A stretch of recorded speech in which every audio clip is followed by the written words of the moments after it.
Hey, welcome everybody. One of the things that we talked briefly about last week was the outside influence of economics that can influence the investing market.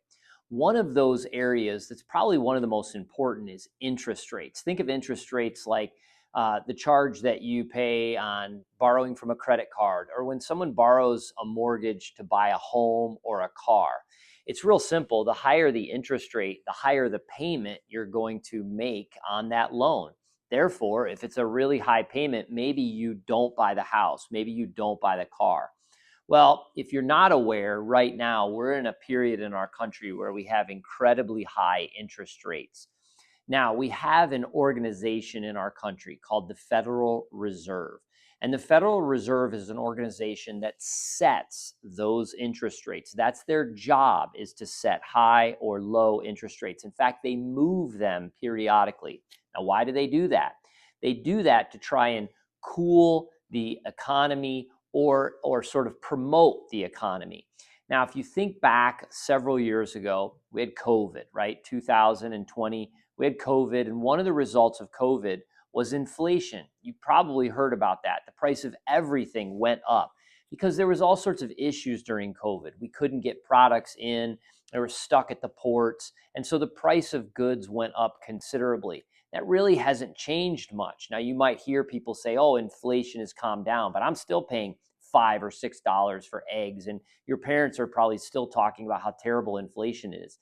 Well, one of the things in our country that we have to try to combat inflation is interest rates. The Federal Reserve will raise interest rates to try and slow down borrowing and spending. And their hope is that by doing that, inflation comes down over time. And it has, believe it or not, the rate of inflation, the rate of prices moving up has slowed. It doesn't mean it's gone backwards. That's a big misnomer. It's slowed. And so basically, the rate of inflation that we saw a year ago or 2 years ago, where it was 7, 8% per year, has now declined. Okay, why is that important?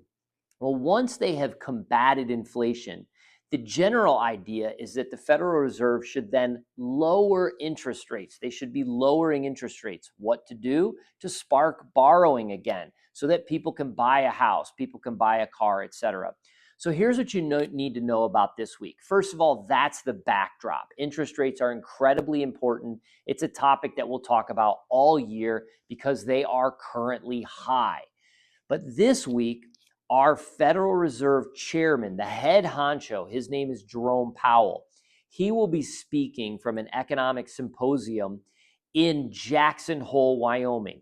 Why is that important? Every year, economists and heads of state and very, fancy people kind of convene on this area and they will dialogue about the economy. But one of the most important things is our Federal Reserve chair will speak and he will give us an idea of where he thinks interest rates are going.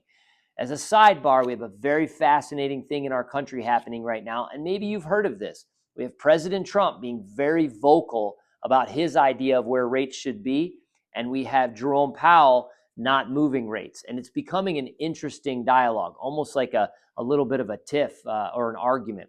So that's the most important thing for this week. As interest rates go, right, it can influence the market. That will happen today when you're watching this on Friday. He will be speaking in Jackson Hole, and it will certainly be a market-moving event. That's what you need to know for this week.